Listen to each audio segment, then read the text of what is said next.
Well, you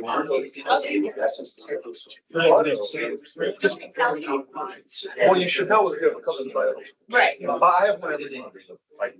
You have to have one every month. Every quarter. Okay, every quarter. This is my first one. So. Oh, got quiet all of a sudden. Well, that's, I thought we were actually starting something. Remember, your mics are on. So we'll be starting now. I like to be Very fan dance. You know what? I don't think we should find jobs. I'm gonna say that we should. What's your address? That's even better. Worse. Make it worse. Actually, you know, I'm gonna move that we pay for that as a CCS. Smart ass. It's too late. So. That meeting's Increasing service area. So that company's the whole, there you go. I'm gonna move that we make it lower from that account. Sure. An old bit for it.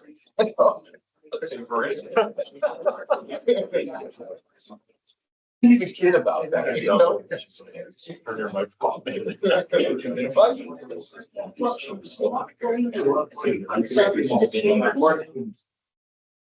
Well, all the digital numbers have aligned on my phone, which must mean it's 6 o'clock.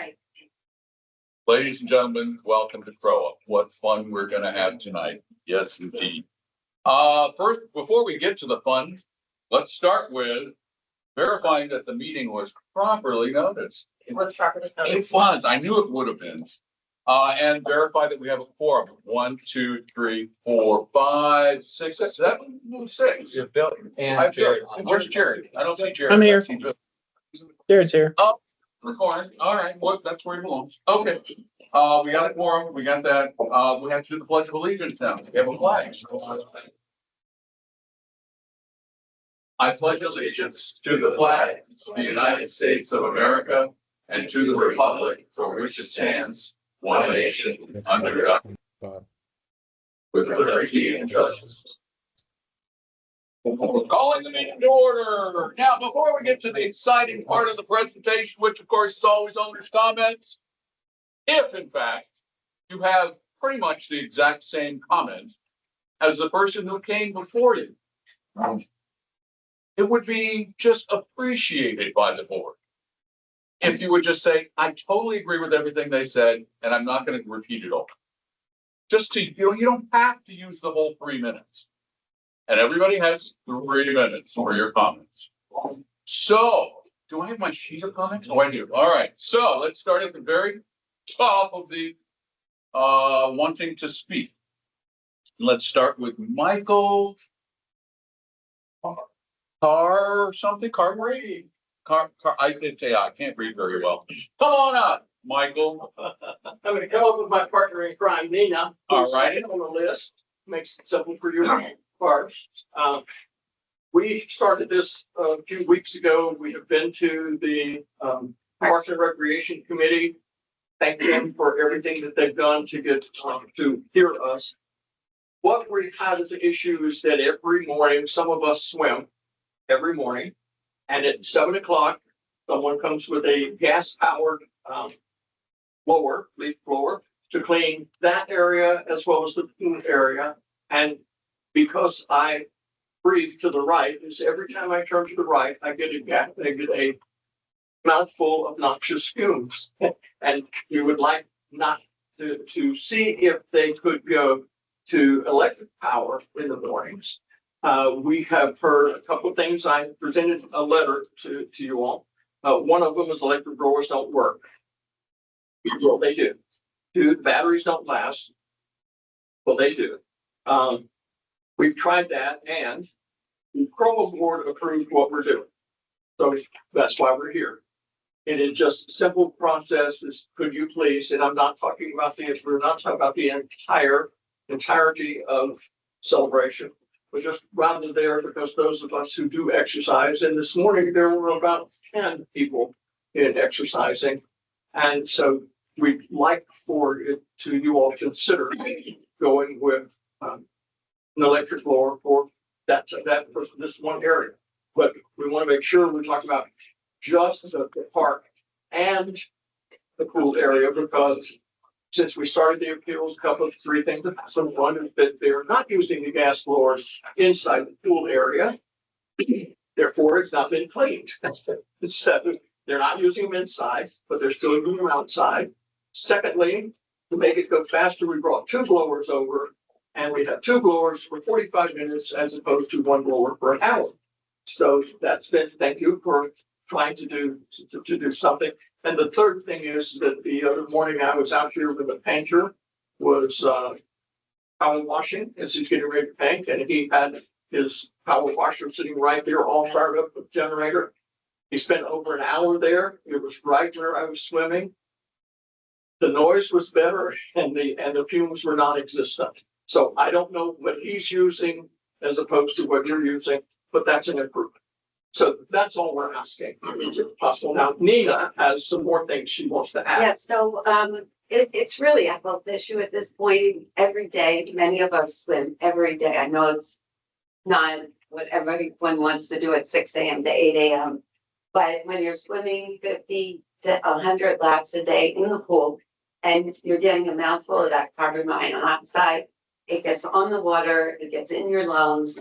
It's really not healthy. So we're just asking for an equipment change. We know they need to do their job. We appreciate that.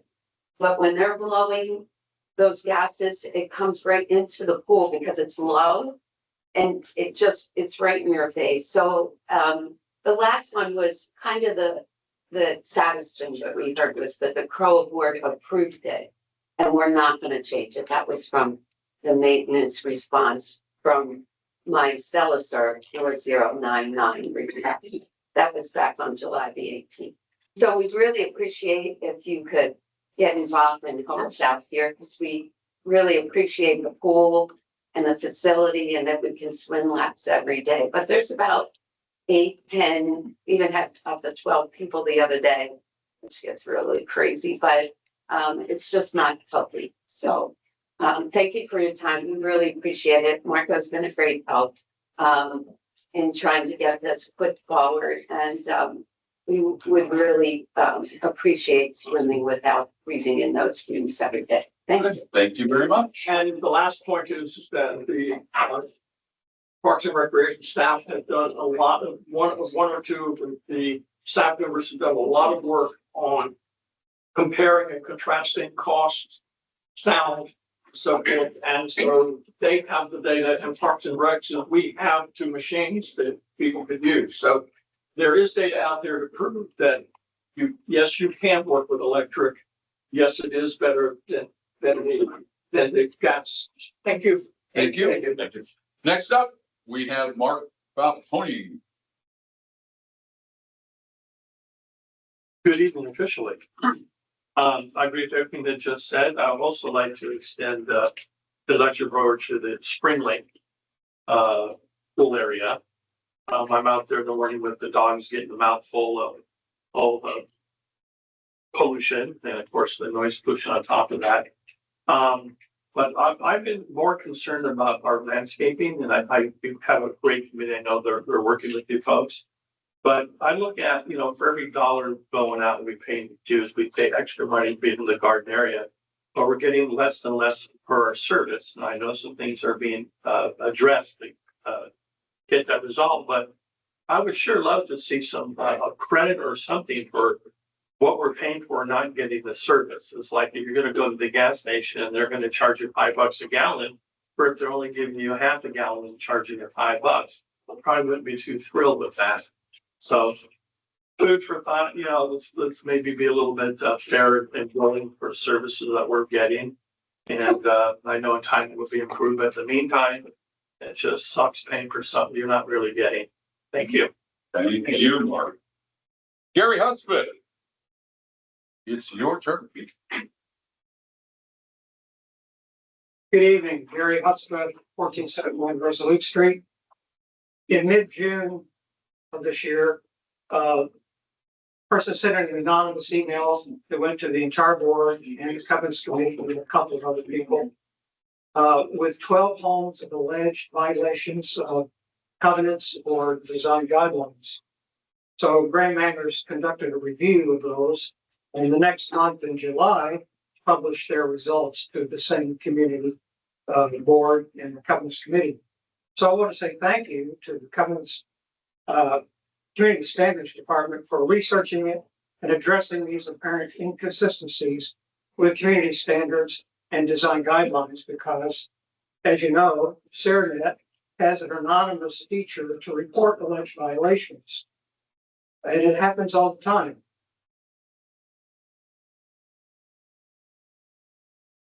When the community standards get these, they look into them and resolve them as it would for any resident or any tip they may get.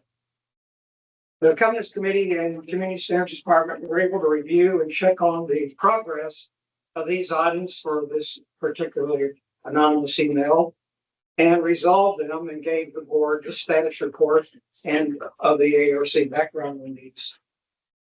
So in an email to the entire board and the covenants committee, one CROA board member criticized me for explaining this long-standing process, which is valid all the time.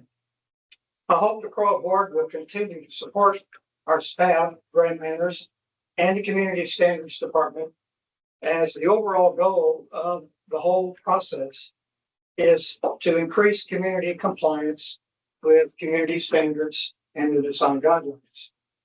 However, I ask that the board consider the statements of this particular board member as derogatory and uncalled for towards a volunteer serving our community. I consider this a code of conduct violation, and it wasn't appreciated. Thank you, Gary. Oh, let's see, Porter Metcalf, Porter and Sonia.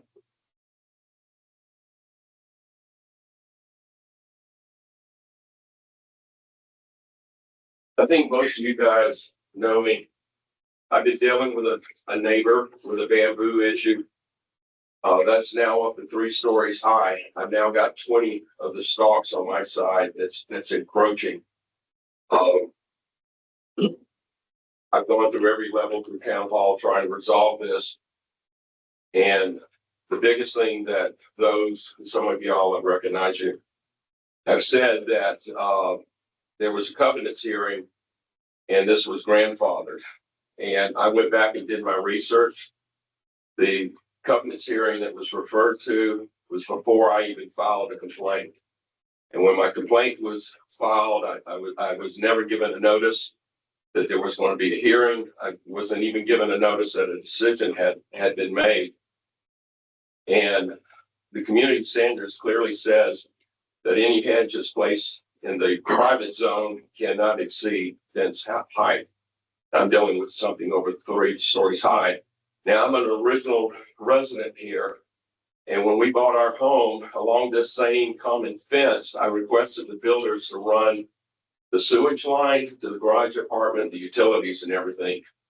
And right now I got 20 invasive stalks on my side. It's already gotten the fence out of alignment, which I went to the service area management.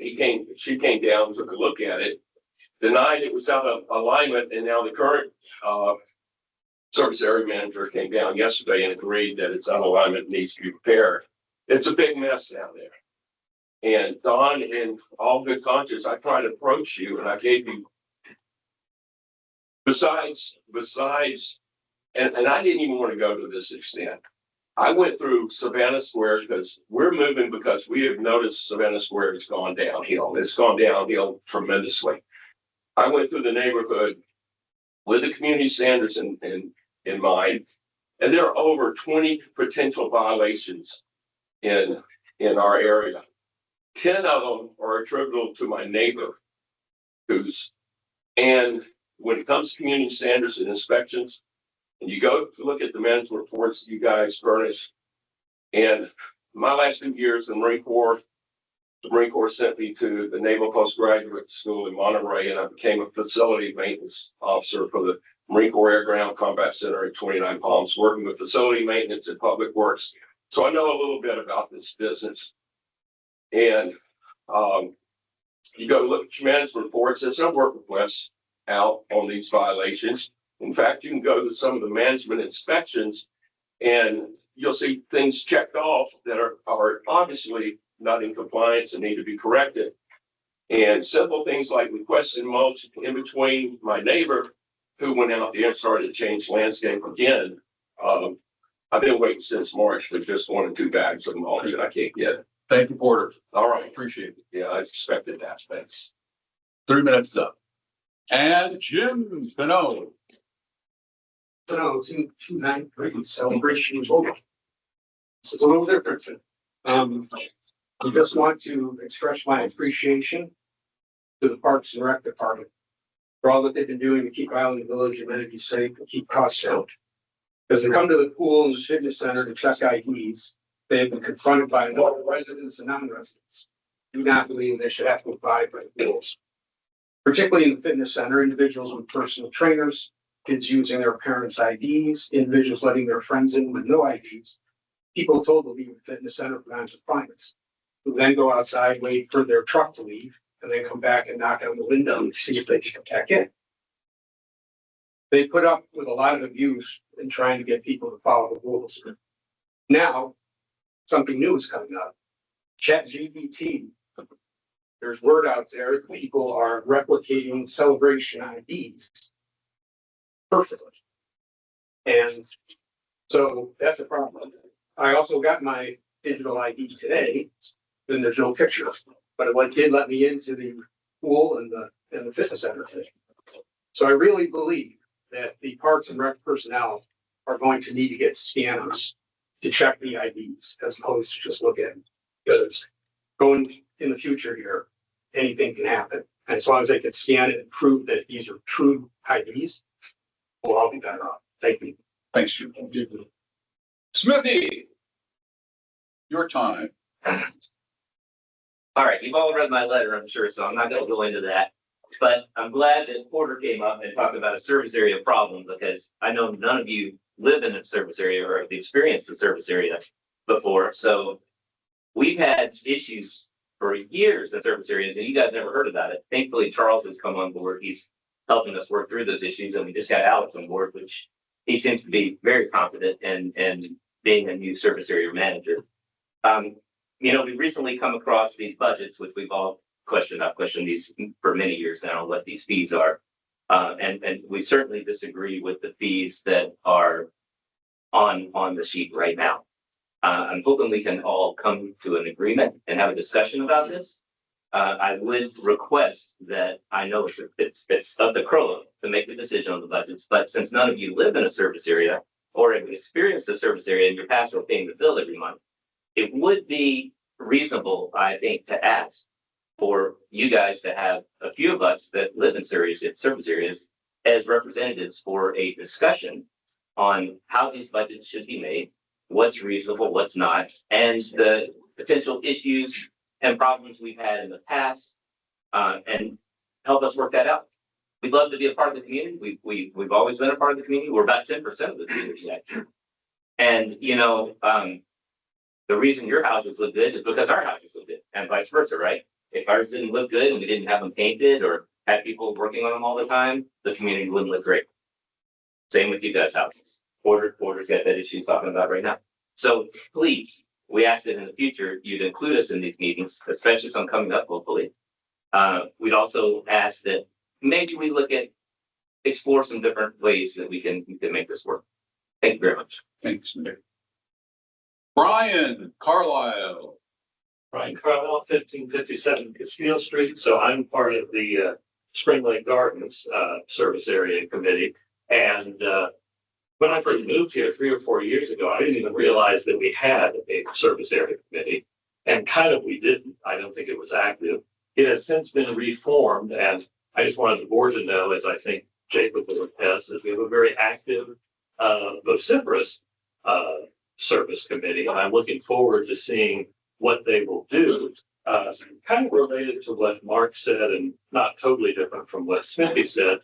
I would just ask the board to look at this kind of as an expectation from our perspective. And Spring Lake Gardens is a perfect example because I think we're the symbol of all of the service area committees because we are pure landscaping. That's it. So our budget next year will have us paying $151 a month. And that's for a 0 lot line house. I refer to it as a postage stamp. So, in my understanding, please correct me if I'm wrong, but the pool, the Muse, Spring Lake Park, all of those are covered by CROA, not by the service area. The sidewalk along the two retention ponds, substantially CROA and a separate landscaping contract. So also not us. So for us, $151 for our yards, which are, little tufts of grass that surround our very small driveways, shrubbery on both, a reasonably nice garden in the front. Certainly that's where a lot of the improvement could go. A side yard, some have stuff in the side yard, some not a lot. That's it. Excuse me. Grass between the sidewalk, if you're living on the street, grass between the sidewalk and street, and trees along that. That's it for $151 a month. So please look at it from our perspective. Our yards, I think, for that amount should look really nice. I'm cautiously optimistic, given some staff changes, that we will get that. One last thing, looking at the budget, so the CROA management will be going up from 53,000. I interpret that as, management easily has $5,000 plus of staff time per month to manage our loan landscaping contract. So again, expectation wise, I hope the board and management, and I see no reason that this won't be the case, but I just, commend to this board to please encourage that, the Spring Lake Gardens area, the landscaping, be brought to par. Thank you. Thank you very much. Boy, your timing was perfect. 3 minutes on the nose. Joseph Silva.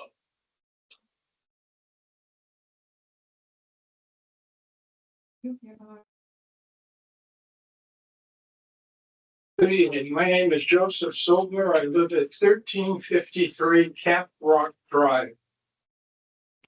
I've been a resident I'm gonna send you the link. You can do it on yours.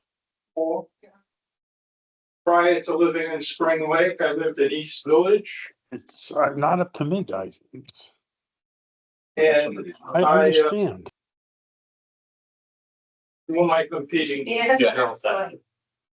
We should pause this time, so yes. Yeah. We're all right. Go ahead. Okay, so as I said, I lived in East Village. I pride myself in doing tons of research. And probably one of the bigger mistakes I've made in my life was moving to Spring Lake. I love my home. But as the gentleman who, by the way, I have never met, when did you start on the Spring Lake Guidance Committee? So I'm not on the committee, I'm just going to the meetings. I thought that's what you said, excuse me. My wife and I went around Spring Lake about 8 years ago, maybe, give or take, to get this whole process started, to get all of this going. And it wasn't easy, but we tackled that, and we've gone through this every year. Every year, as this gentleman said, the price goes up, and you have an excellent graphic on the budget for Spring Lake in the upper right-hand corner. It has the last 3 years, I believe, and showing the prices that we pay. Every year it goes up, and every year nothing changes. The landscaping is horrendous. The landscaping contractor has not met his obligation to his contract ever. And we're not saying like, oh, well, he missed a month or he screwed up here or there. He has never, ever met the obligation of his contract. But we keep paying and we keep getting an increase in funds and nobody cares. Let me tell you, the buck stops with you. You all should have received a memo today, and I apologize for you getting it today. You should have gotten it sooner, from our chairperson, who went through the contract that Exquisite has with you folks, clause by clause, and explaining each of them and pointing out if they had been met. And as I said, none of them have ever been met. So I don't want to beat a dead horse. We've heard this 2 or 3 times now. Give it 20 more seconds. We're looking for help. And we're looking to you for help because we're paying you. You contracted the vendor, and all of the reports that should be generated to you and to us have never come to fruition. So I hope you can do something about it and make life easier. I'm not proud of my landscaping, and I would love to have it something that I could be proud of. I used to be proud of it a couple of years ago when I hired my own landscaper and paid you, so I was paying double, over double. We are definitely past the 3 minutes. Thank you, sir. Thank you for the time, Thank you. and thank you for listening. Good job. And it looks like we just have one more, Mark Holders.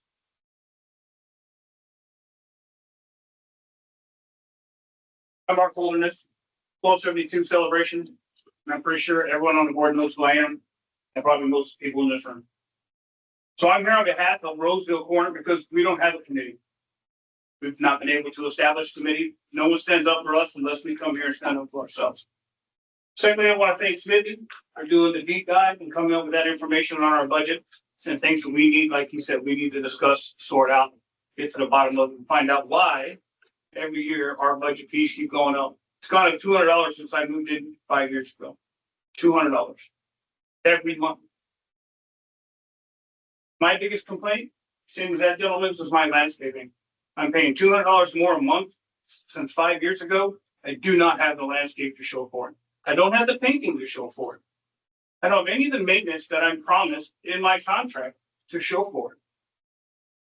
So I want to know where my money's going, why it's going there, and how I can have a say in it. I've emailed everyone on this board multiple times since June. I've had Charles out to my house to physically look at my landscape. I spoke with George from AES to physically look at my grass, who twice told me he had no idea there was a problem. Even though he's responded to emails from this board saying he would fix the problem, and my grass is still dead.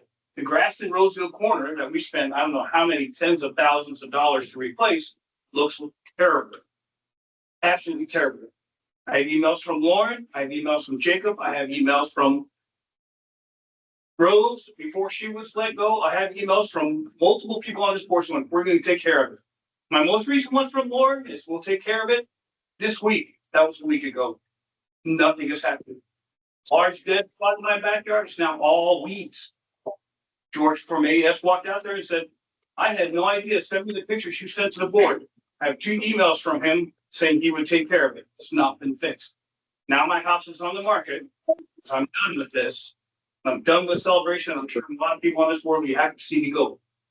But I want my yard fixed. I want the money I paid for the yard I paid for. And I want my new owner to get stuck with a reasonable HOA fee that he's paying for things that he should get and not for things he should be paying for.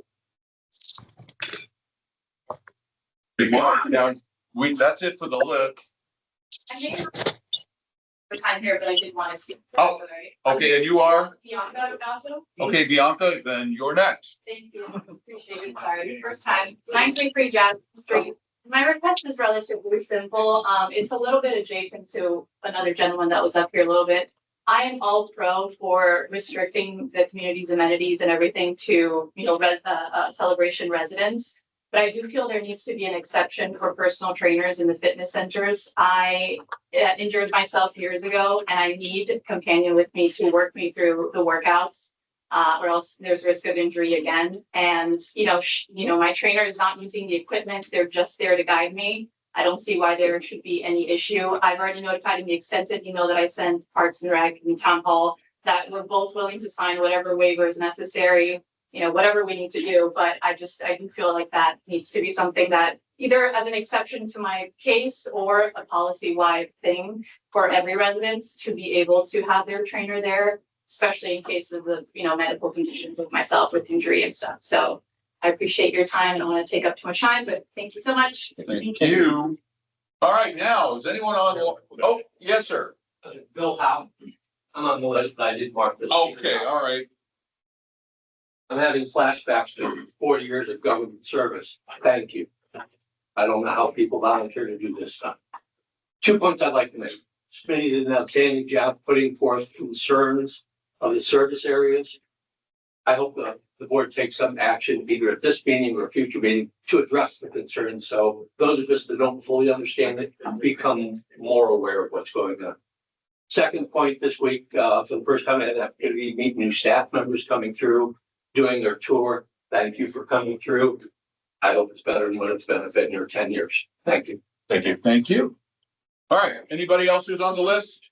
All right, then anybody in the online audience? I don't see any hands. Seeing none, we will move on to a motion to adopt the agenda. Second? Okay. Any seconds? Any discussion? Any changes? All those in favor? Aye. Opposed? Motion to approve the minutes from both the board meeting and the board workshop. I'll make a motion to approve both the A and B. Second? Second. Any changes or problems? All those in favor? Aye. Opposed? Motion, let's do the July financials.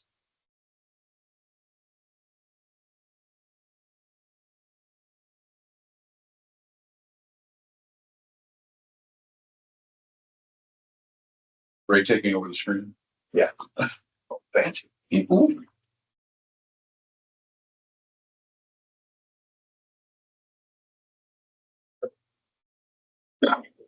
it a little smaller. I was thinking that's. Yeah.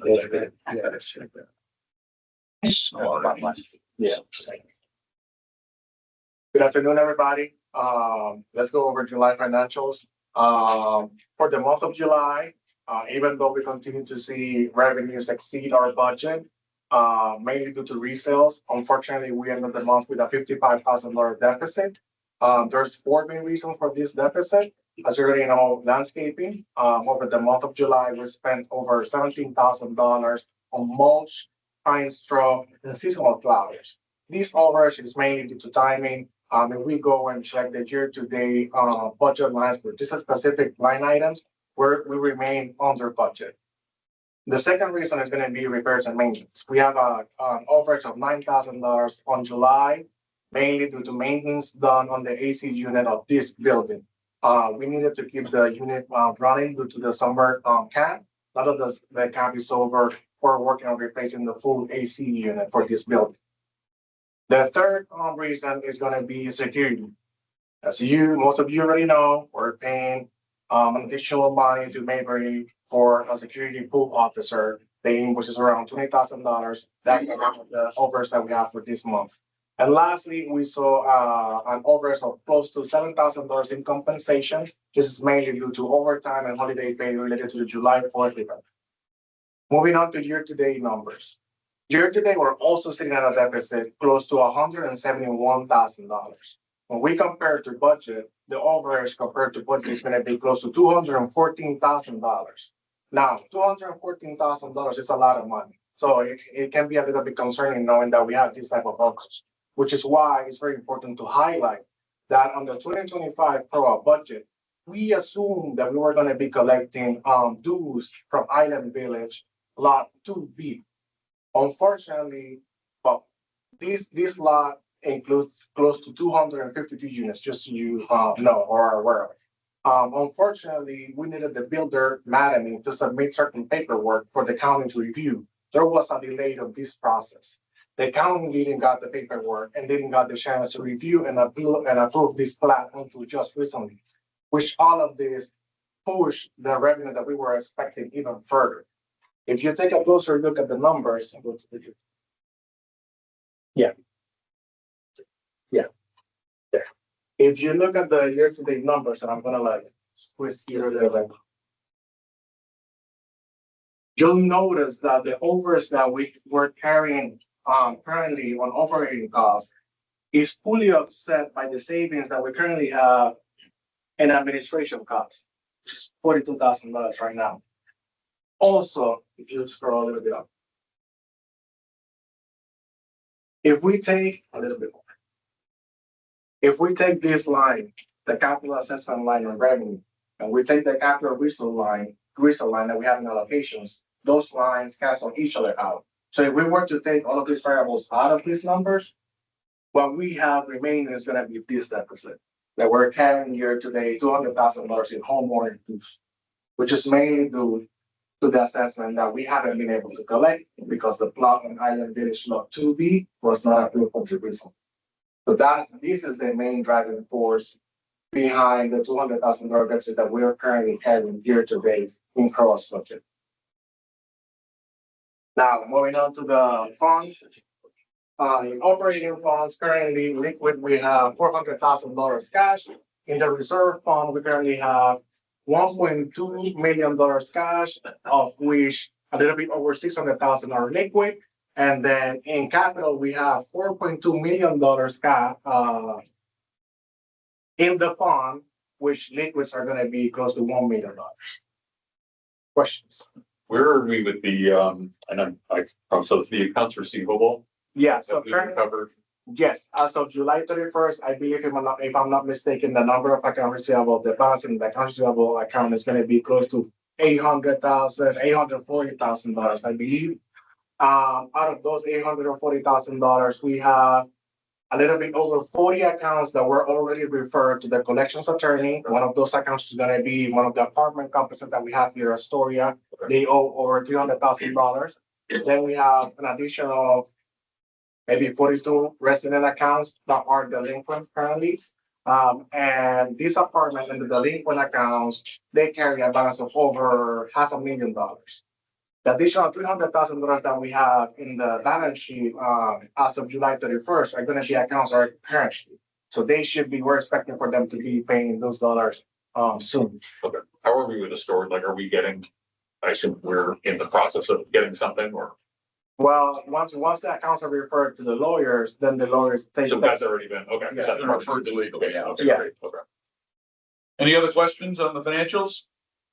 How do you do that from memory? Practice. Yeah.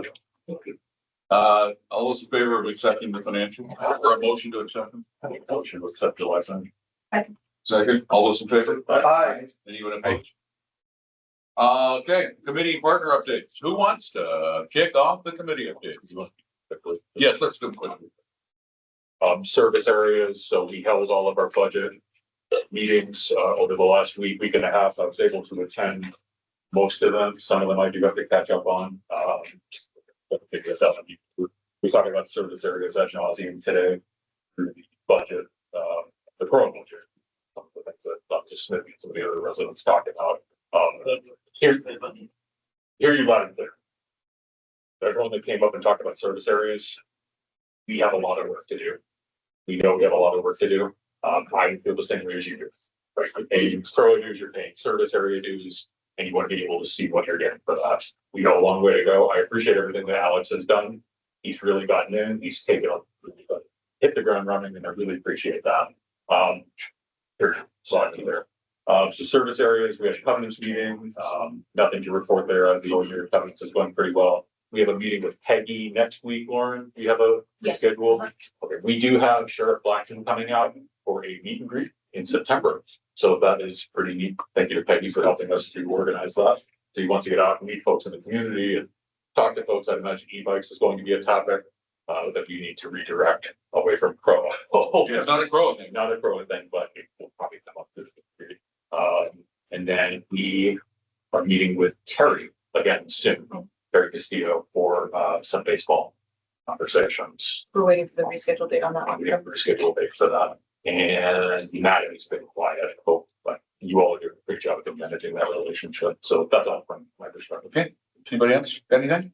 Only thing from ARC is, there's one homeowner that's requested a meeting with management and me along with the committee. So we're scheduling that. There are some updated design guidelines that the team is still working through, getting on. There's also a concern raised on some of the design guidelines that are currently online, have a clause on them that states do not use after a certain date.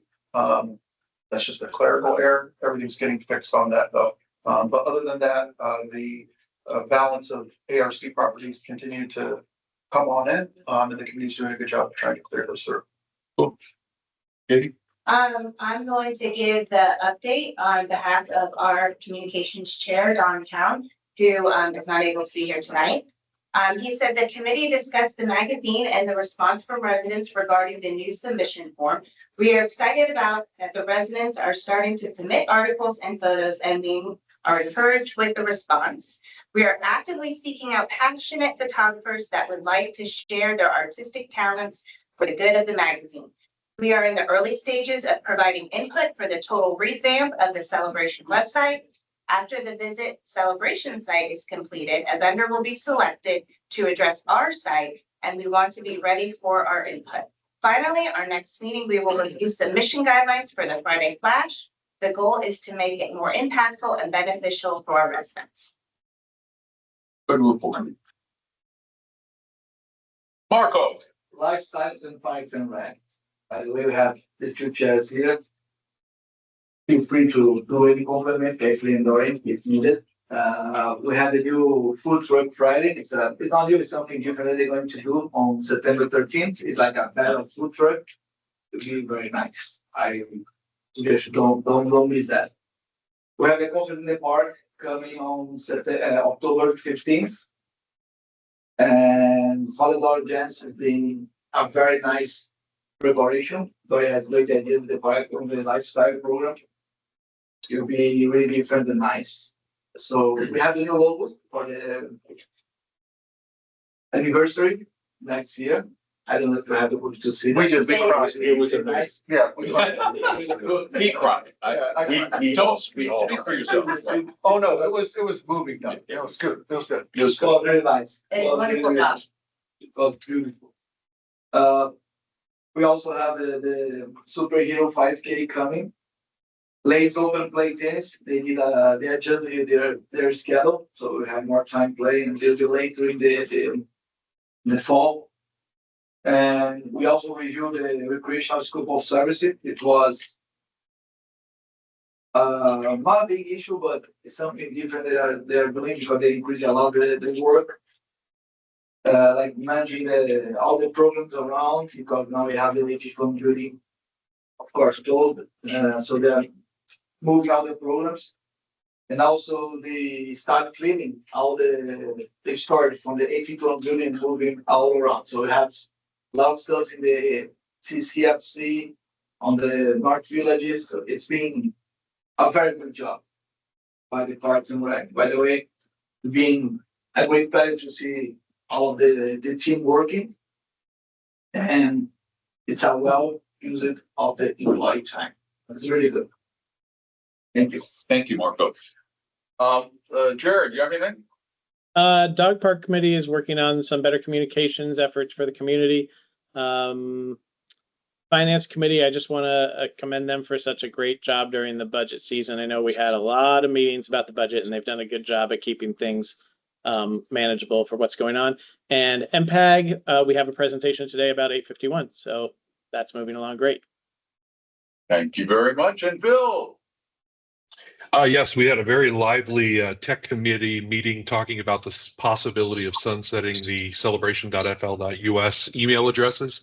The committee has received all the information from the community and they will be assessing and making recommendations in the next meeting. And we also talked about the resolution we're discussing tonight. That's all I got. Okay, thanks. And Charles, you had something to add? I have one more thing in service areas, and this is just, I'll put it out there just to see if anyone objects to this. So one thing that I think I'd like to bring to the workshop is a discussion around contractual guarantees through Grand Manors through the service areas. What those look like, what those metrics are, we don't know, but I would like, if anyone objects to me reaching out to the service area committees to start the conversation, potentially solicit feedback. potentially pick a few people to provide feedback, please speak now, otherwise I will assume I am, okay to do it. Should we have the discussion at the workshop and then discuss reaching out? We can, out of respect, I want to ask, because we can reach out at any point and ask for any feedback. I would like to get moving on this a little bit more quickly, just in the interest of time and what we heard today from all the residents. And it's more so just to get their feedback, their initial thoughts, and then we bring it to the workshop and talk about it. It may not be viable, it may not go anywhere, but at least we have some. If it's just feedback, Literally just. then bring it to the meeting, we can discuss it at those. I'm sure we're cool with it then. Yeah. I mean, it's just feedback. It's not, you're not committing. We're not writing guarantees. We're not writing.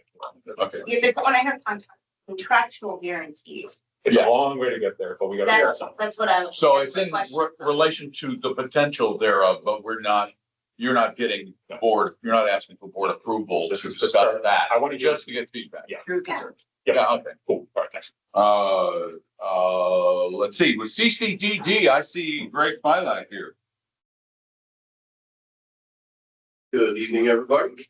Apologies for not being at the past two meetings, just summer vacation and all that good stuff. A couple updates from the past few meetings that we've had.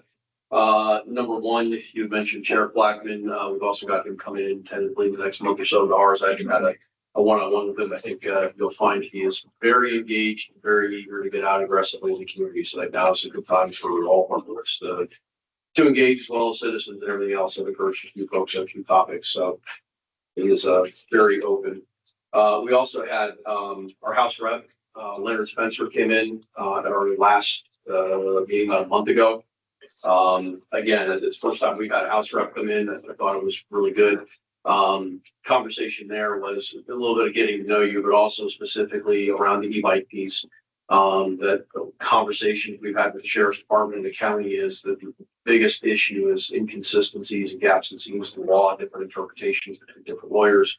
So we've got a tasker to our attorney is writing up some comments from the board and feedback and all that we've learned over the past 2 years to get over to his office to consider for some legislative action. We're also going to engage. I had a one-on-one with Krista Harrington. I'm going to ask her also to come in. She's our state Senate rep to come into our meeting, hopefully in the next month or two, to get some equal attention to that, because that's definitely a state law one that we're not going to be able to tackle on our own. Couple things from a board perspective that affects or involves CROA. Number one, we did do a resolution about a year ago for heavy equipment on sidewalks. So if somebody, if there are private residents or some of the multi-story condos or anything like that are doing work, roofs, painting, whatever, we're continuing to have issues of not knowing those are happening beforehand, so we can't document ahead of time what the condition of the sidewalk was, and then B, afterwards being able to prove what it was, if there was damage or not. We did implement the resolution just to get a deposit from the residents or businesses as well. We've had that for about a year. We've advertised it and all that. We haven't had a lot of compliance. I don't think it's a willful non-compliance. I think a lot of it's just education, getting the word out there. I would like to know if the board is okay with us working with Lauren, at least to see if that can get integrated into your ARC process. So when somebody submits an ARC proposal for work on their house or work on the buildings or whatever, we're not expecting you guys obviously to enforce it, but simply that you can notify through the process, hey, this is a step that needs to be accomplished. So that it can get kicked over to our staff can do what's necessary and then give the okay back to you guys before the ARC approval goes through. So is that something tentatively it's okay to go ahead and discussion is always fine. Okay. Yeah, I think discussion's fine, and Greg, I can work with you on this as the ARC liaison. But I think we would add a similar it wouldn't hold up an ARC approval, but it would be something that we would include in the approval notes to say, hey, sure, something you have to do. It's the same language that we have in there for like permits. Okay. Like we can approve a fence, but if you're installing a fence on your neighbor's lot, that's not us. Yeah, it's up to you. we don't need enforcement. I think a lot of this, like I said, it's just education. Yeah. So it would just make it part of the education process. Eric, you and I can talk offline. Cool. We'll throw some ideas of what works there. We did, I hope, progress on the tree policy that I thought we had hammered out 3 or 4 months ago, at least verbally. It sounds like lawyers are still lawyering. I hope our lawyers can stop lawyering soon because it's at the cash register for each one of us every time we do this. So I've been told we're at the 5 yard line, but I was told that 2 meetings ago, so hopefully we're really at the 5 yard line this time. Last thing, there was, I guess staff's been getting a lot in the past 2 weeks of, on your budget, there is a line item for a CDD tree fee. In your budget, there is no fee that CDD charges CROA, and there's no tree fee that CDD charges anybody. So there was confusion and it's causing, but there was conversation whether or not we put out an e-blast to the community. I said, before we do that, we're not sure what it is. And we so what is that? Because that was in the service area budget. The current service area discussions, and that's to, in regards to a new line on service area budgets or trees outside of contract, same as landscaping out of contract.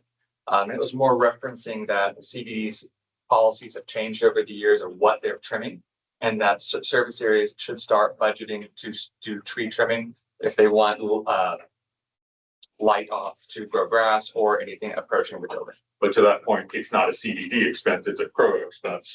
We're just defining it as because of the purview of the policy. I realize the reality of this, we didn't even really change, we started enforcing whatever regardless. It's where the tree is. Yeah. That's more important. The key part that caused confusion is we are not imposing a fee. I realize there is a cost there, but that's just a maintenance. Yeah, it's the CBD tree, and there's now a fee associated to it, even though. Service area budget. Yeah, it doesn't say tree fee, it just says CDD tree, doesn't it? No, it says CDD. Tree fee, yeah. It was written as CDD. We'll tighten it up in the. Once the official proposed budgets go out. Yeah, that's what I was gonna say. Yeah. Tree trimming. It's tree maintenance or however you want to phrase it. Yeah. Yeah. Again, we're not trying to punt on it, but we're not proposing a fee. It's causing confusion for us. So, other than that, shall I have any questions for me? Questions for Chris? Thank you, sir. All right, thank you, sir. The foundation. I see Kathleen back there. Good evening, I'm Kathleen Scipio, I'm the Executive Director of the Celebration Foundation. And now that school has begun, I'm pleased to announce that we have launched our first new program in many years. It is called Life Launch. It is focused on high school students with a focus on financial literacy, life management skills, leadership, and community engagement. And it launched very early in the morning last week with Julie Currier. She is a nationally renowned leadership coach, author, and public speaker. And she did a 60-minute interactive presentation on just success as a choice. And I mean, she had them below at the microphone. She had 400 students.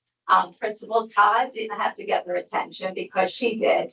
And then in the afternoon, we had 61 students signed up for a specific financial literacy course with Charles Schwab. It starts with a thing called the reality store. If you have never seen it, I'm going to try and talk you through it. As each student walks in, they randomly be given a career. Someone was a highway maintenance man, someone was a human resources manager. I was a prison guard. With that career choice, you get their annual income. So the first place each student goes is the bank. They find out what their take-home pay is, and then they have to go to various stations. They go to housing, they go to grocery, they go to transportation, they go to insurance, they go to life unexpected. One gentleman found out his refrigerator broke for $400. He was in the negative that month. It was so neat to see students talking to each other because there's also a travel agent. So some students that were doing really well on a monthly basis were going on a cruise. Of course, they invited the prison guard because she's working in a depressed area. I couldn't afford to go. I ended the month every month with $12 in my pocket. I couldn't go to the movies. But the Charles Schwab, they brought 25 volunteers. They all got Oasis approved. They had matching teal t-shirts. They interacted with the kids and the students and just, they had so much fun. Fun was the word. They all left, every student saying, I'm coming back next month. I never knew that a purebred dog cost $400.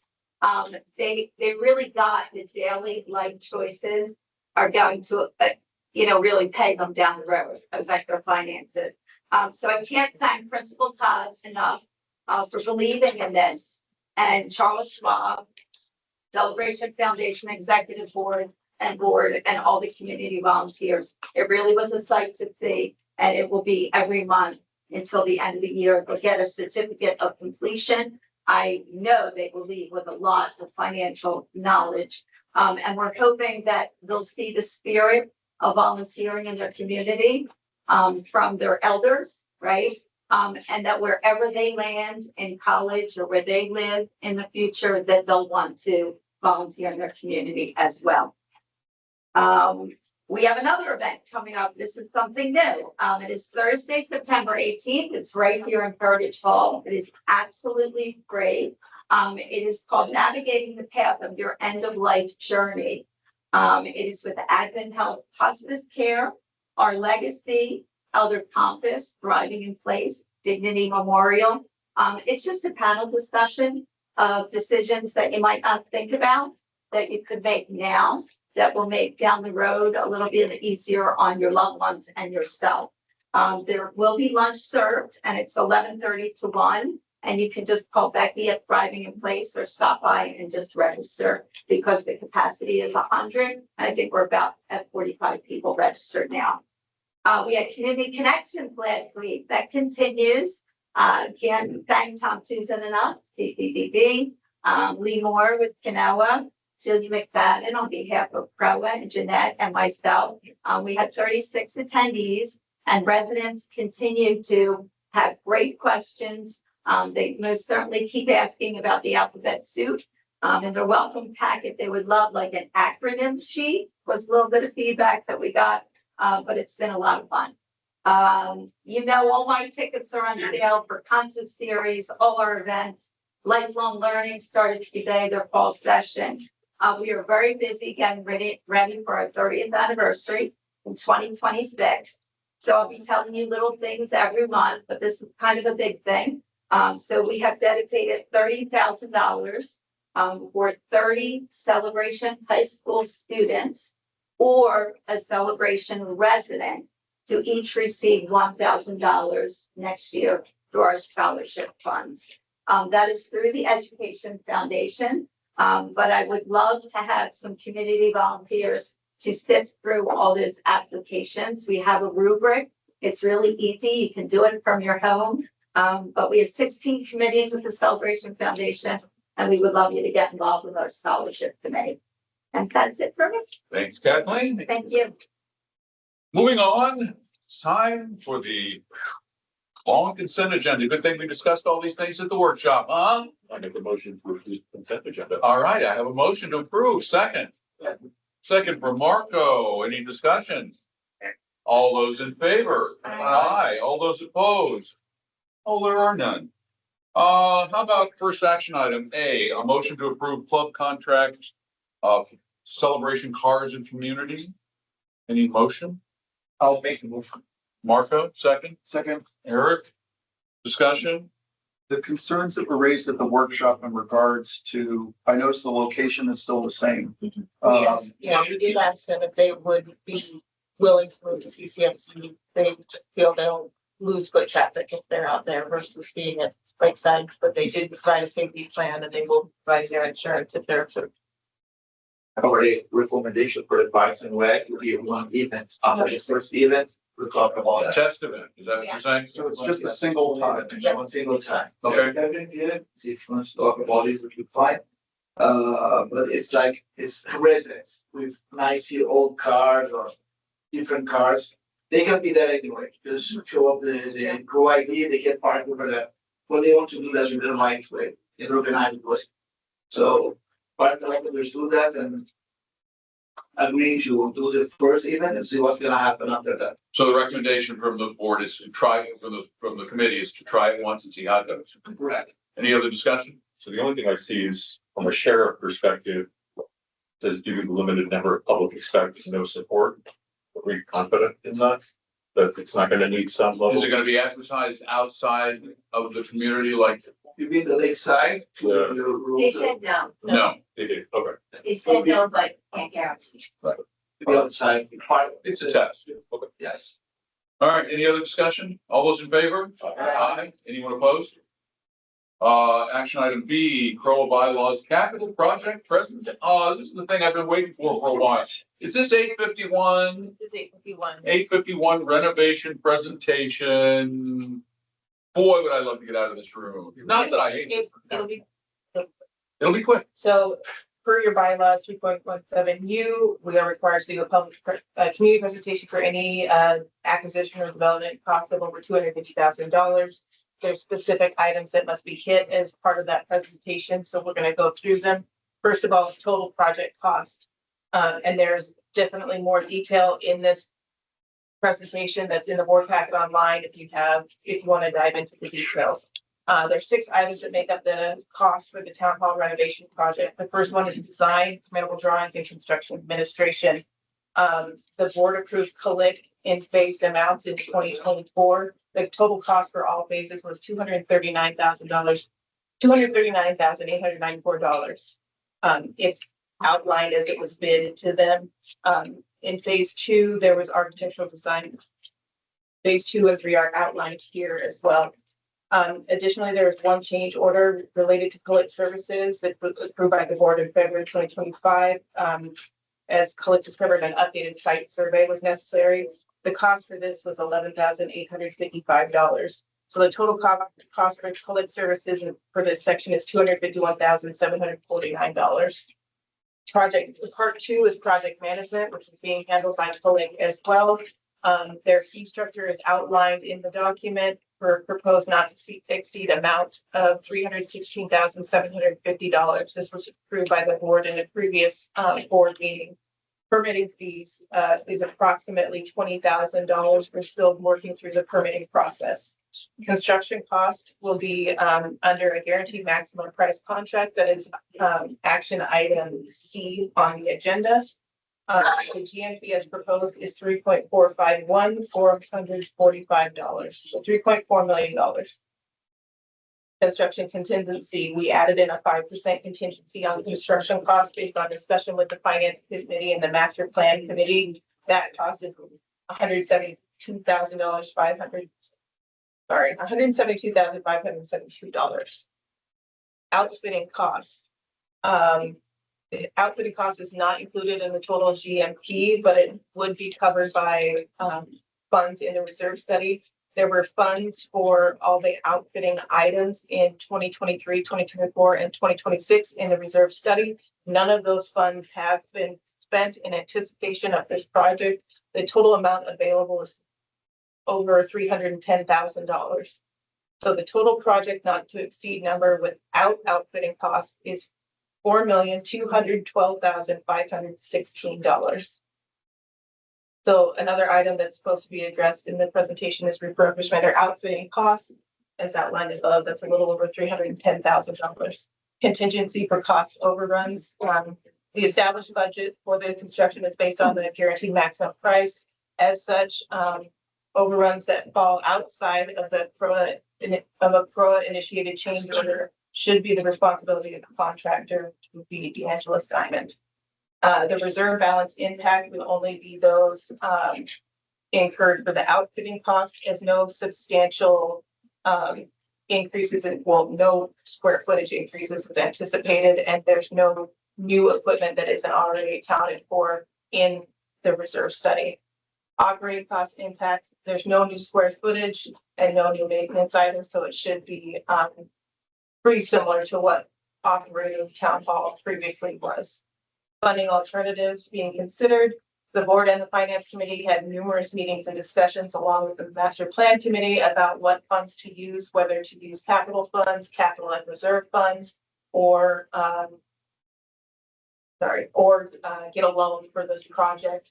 In the end, after the passage of the charter amendment for resale assessments, the full recommendation was to fund this project out of the capital funds. It's good to know. Plenty of money, so we don't have to borrow any. So the projected expenditures by year, total expenditures to date of $275,260. anticipated spend through the May 2025 is $1,625,000, and the anticipated expenditure through 2026 is $2,312,256. Isn't this just to set us up for action item C? We really don't need to vote on this, do we? No, this sets you up for C, so you can actually approve spending that. Okay, so we don't need a motion on B. Kate, The expenditures year to date, has that already been at 275? It's expenditures to date. It's been paid out of some out of 2024 and some out of this year. So that one is already. Those are your collect expenditures. Yes, through the phase-in. any other questions? Let's move on to C then, and motion to approve that 851 renovation budgets. Get this project underway. I'll make a motion for budget. Second, all right, discussion. Now, this means that construction on 851 could start as early as the end of next month. Which means we could have our building back in the spring of 26.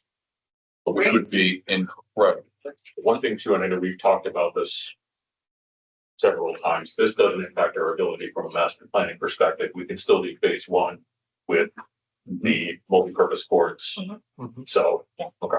The finance committee and master plan committee are tracking the capital fund very closely. Jim regularly updates the projection on a month-to-month basis. Okay. Any other discussion? All those in favor? Aye. Anyone opposed? It passes. Thank you, DeAngelis and collect teams for being on the call in case there were questions. Thank you, guys. Motion to approve the 2026 budget presentation to management. This is not to approve the budget. This is to approve the budget being sent to membership. Motion? Motion. I'll make a motion. Second. Jared. Second from Bill? Yes. Wow. Come forward there. Finance board. Can you go back and say that again, that we are presenting them, We are presenting this to the members. This is where we send it out to the members for their consideration. Yes. Yeah, it is not approving the budget. Any other discussion? All those in favor?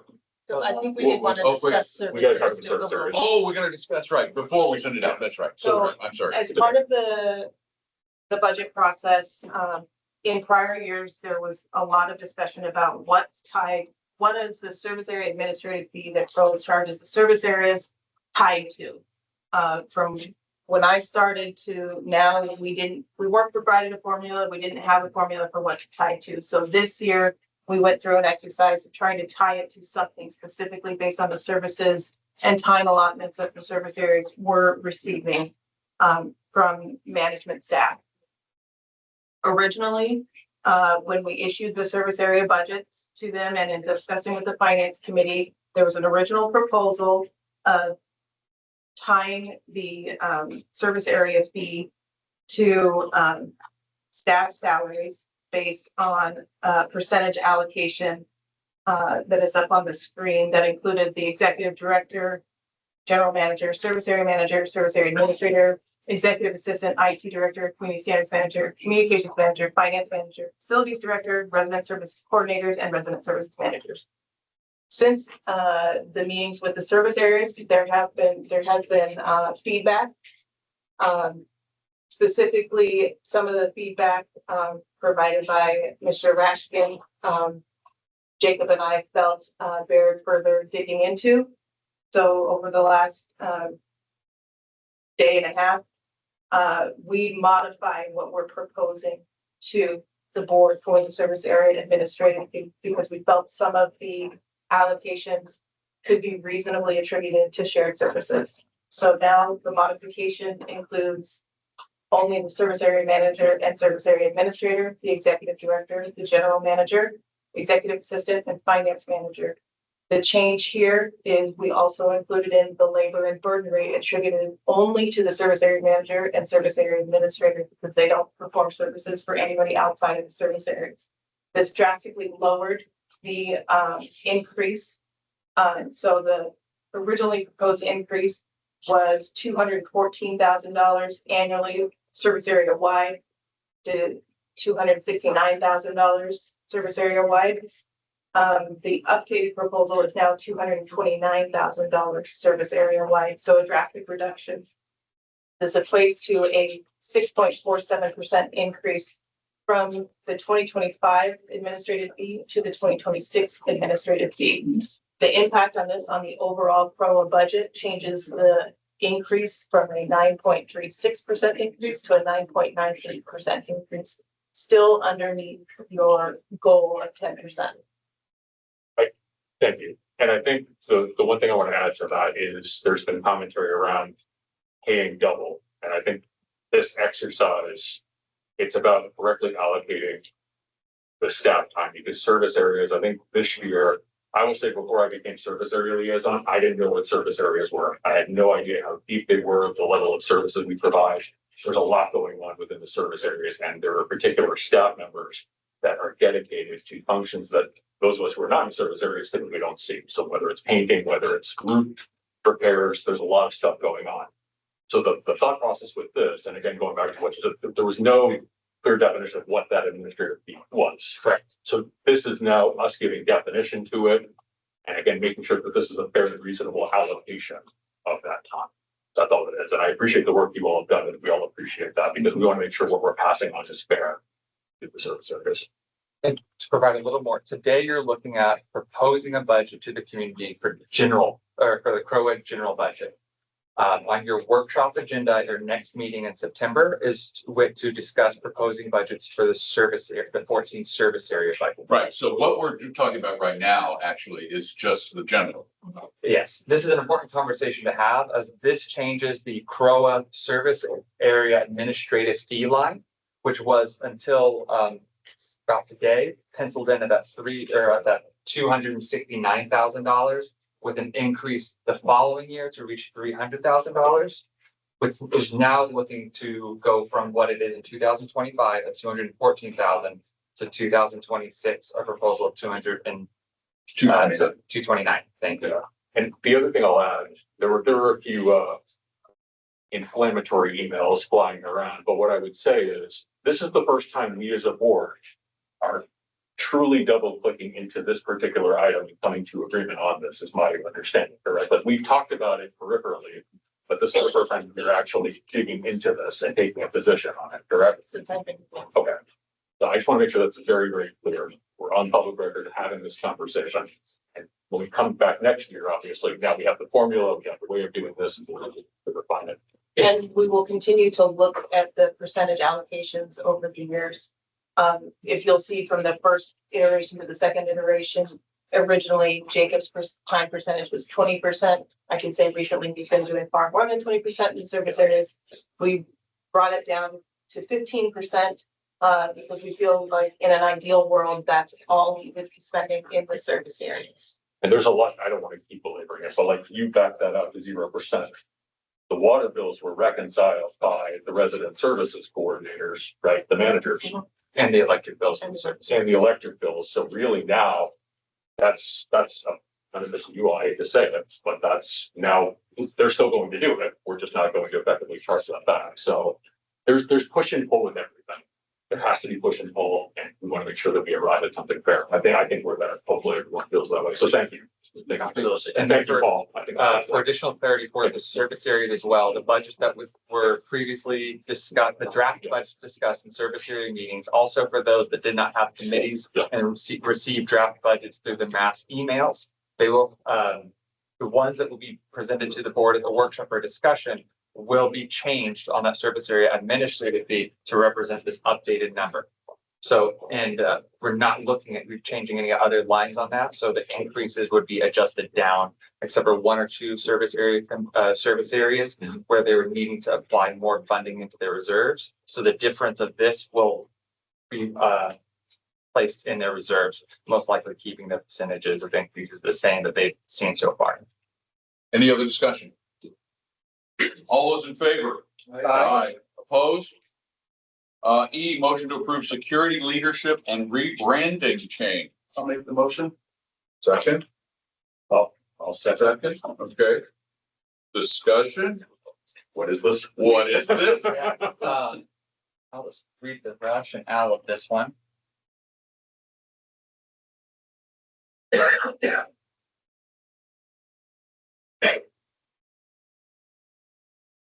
So Mayberry Security, the company that we've all known for, especially this summer with the extended summer monitoring program, has experienced a sudden change in company leadership, and this has resulted in a company change that will affect our community security company name and logo. The staff and operations that CROA has a relationship with are now known as Cadence Protective Security. So I can't whistle anymore? Right, yeah. Just okay about. The Mayberry company and brand are effectively closing operations in August of this year and transferring accounts as well as retaining staff or company leadership and staff to Cadence Protective Security. We have been assured that the patrol staff and account manager that CROA has been working with will remain the same, only with new vehicles and patches on their uniforms with Cadence Protective Security branding. This change does require a new agreement to be completed. The terms and rates of the Cadence Protective Security Agreement are in line with the terms formally agreed with Mayberry Security. So that's what we're approving. It's just a new contract because of the name change. Absolutely. But the way that I understood this is the contract term is the same. So it's not like we're extending it based off of a new agreement. Correct. Just have to do a new one with a new name. So this is Mulberry in a new office. Yes. Are the dollars exactly the same? Oh, sorry. What, Jerry? Are the dollars exactly the same?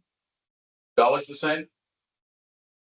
I think so. The only reason I'm not saying yes is I know they have an adjustment by, I think, 3% for next year, but I want to say that was the same contract as well. So we would find that even if we stay the same. Yeah. Are we happy with services overall? I'm not saying that this is an opportunity to look at that, but with The summer program, the summer pilot program that we just tested with the additional pool monitor security was really going to be our main test, as we only signed on with Mayberry Security about this time last year. Yeah. And so far we've received really pretty overall, but there's definitely always things to be improved. And often, but they are very fast at acting upon when we report an issue with a patrol officer. They're very fast with corrective action on that. I had experience it really bad. It's really bad. I've really read. You had a bad experience? Thank you with that. Really bad. Not only me, but parents, residents, employees, really bad. But Elaborate. Can you elaborate? Can you more details? it's like being rude with the parents who is coming back and forth to the CCFC. Well, it's basically one or two guys over there. The pool is nice. The guy was up the pool for more is amazing. They're very polite, very nice, checking IDs and that's. But who is with the patrols? It's really bad. I personally saw them sleeping in the car. I personally saw them being rude with the parents. I saw. What did you bring that to our management team here? If not, you should. We are now. Yeah. We're talking. Yeah. But Okay. I'll be more specific next time. Okay.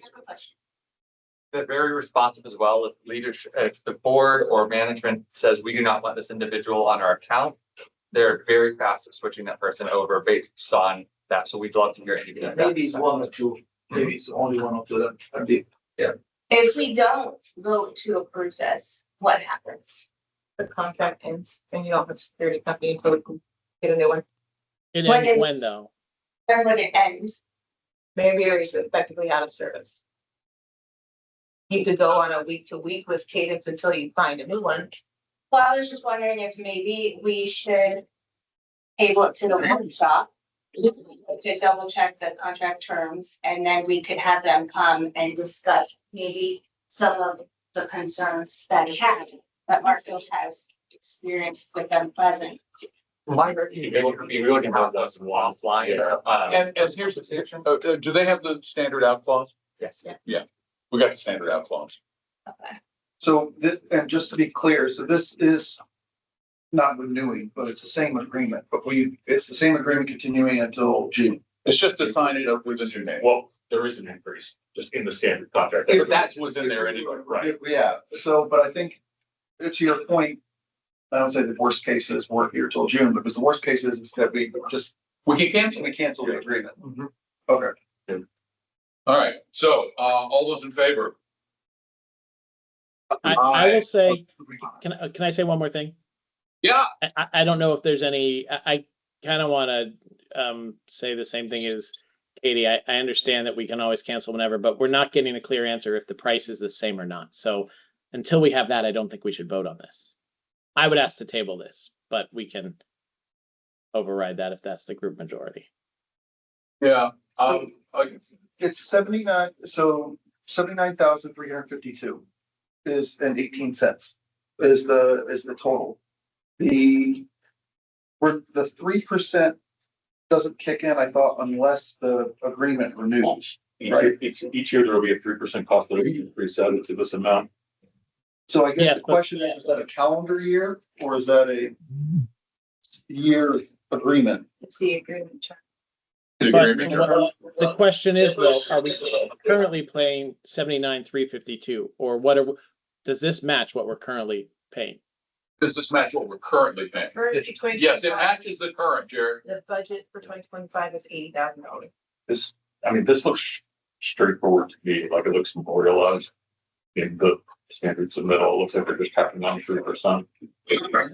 And again, that's the 3% is on a renewal. Right. So, but the 79,352 that we're paying, that we agreed to pay Mayberry is the same as we're agreed to pay Hayden. Well, it's 2026 pricing is also how it's written. So that's actually, so.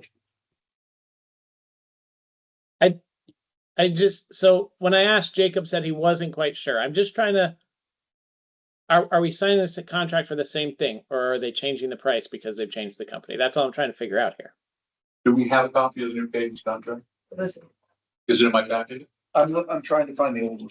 On page 222 of the digital package. But the old one, the one Eric's looking for is what we need to see. Yeah, I'm looking. No, I'm looking at the one of the teams. Yeah, because we just approved this, not that one. They've been very good too, I think. We approved the pool, but the additional. the original That's what this is. was last April. Oh, that's right. So it's going to be a modified. It's like April 2024-ish. Yeah. I guess the only other, because I'm looking at this now. Be sure this is a like for like contract, even with like I see like credit card processing fees and other stuff. Is this truly a like for like? Did they just swap out the logo? All right, let's do this. Maybe Let's just move, let's move it to the workshop. So. We made that motion, we just need to amend. Well, we could, I think I seconded it. yeah, Eric, motion, Charles second. but we have a motion from two people and a second basically the table from Katie and Jared, so. But the motion is approved, so we have to. I withdraw my motion. Okay, I'll motion to table. all right, let's table it. Very with my commentary, it's after the management company, after I go to the update to the management company, the problem is solved. Okay, we just need, let's just bring him in. Look at this. Let's bring him into the workshop, just look at him again, have a copy of both contracts so that we can look at those. Yeah. And that we can actually make it a discussion and action if need be at the next workshop. Yeah. I think so. And then they can go, they'll just, give us What will the we do in service. what will we do in the meantime? Will it be week to week? It'll just be week to week. Okay. Alrighty. We need to call the question if we're done. No, we're done. We tabled. We tabled. Now we've got F, G, H, and I, the fee waiver, non-compliance list, motion to approve council recommendation regarding fee waivers and the appeals, all the stuff that we have in our package, but I move to approve. I move to approve the CROA fee waiver. okay. Second, Second. all those in favor? Aye. Do you want to do the same for non-compliance? I move for the non-compliance list. Second? Charles, all those in favor? Aye. You want to do the next one? Motion to approve the council's recommendation for the fee waiver request as noted in the management, or excuse me, as noted in the board packet. Perfect. Yes, Charles. Charles, second. Oh, sure. Yes. All those in favor? Aye. Aye. Fields. Make a motion. Okay, second? Sorry, I phrased that as one question. Yeah, and Marco seconded. All those in favor? Aye. Aye. Aye. Discussion items. Landscaping. You know who you are. You guys will be back. Yeah. Do we want to maybe, can we talk about maybe how we want to set this? So we want to hear from him? Do we want to go around? Like, what's kind of the best? Let's just ask questions. Just ask questions. Let's just ask Okay. questions. All right. If you can, that would be awesome. We're gonna. We're not even gonna give you a stool. You're just gonna have to stand there and take it like they do in British courts. Where you stand at the dang bar. Sounds good. Don't get a cushy chair. I think you need to wear a wig then, Don. Oh, I love that. Let's do it. Always wondered why they work those. All right, let's let the grilling begin. No, anybody? Charles, would you like to, talk what this discussion is? Yeah, so you probably saw on the workshop, so I had a discussion item at the last workshop to talk about the state of landscaping in the common areas. And actually, a lot of this does apply to the service areas. So I think we're using you in 9 or 10 of the service areas. And we have you obviously in the large and the passive and the large parks. When we had the conversation at the last meeting, several of us noted that we've seen some deficiencies in the landscaping. And you can go right outside here and look at Heritage Hall and some of the grass right out front that we just replaced. At your recommendation, from moving to Bahama grass to St. Augustine is already starting to fall apart. I think when you go out and look at some of the other amenities out there, some of the larger parks, we just put down new sod, I think over in East Lawn and over there, and then I think in front of the, there seems to be a larger problem going. And I don't know if it's bandwidth, if it's just too much going on, if it's right plant, right time. We're doing a lot right now with landscaping. We're obviously paying in operations our monthly expense to you, but then there's on top of that projects. There's more and more that we're outlaying to fix things over time. I think we need to have a conversation as a board. I see Eric's coming back, so I'll let him pontificate too. I think we just need to have a real conversation about the state of landscape and what's going on. And in my eyes, I think we need to have some form of remediation plan, whether it's in the next 30 days, 60 days, 90 days, to figure out how can we right track this thing. Because as we're talking about, we're passing on almost a 10% increase to residents, a really sizable increase. We heard from the service areas, landscaping is a pain point.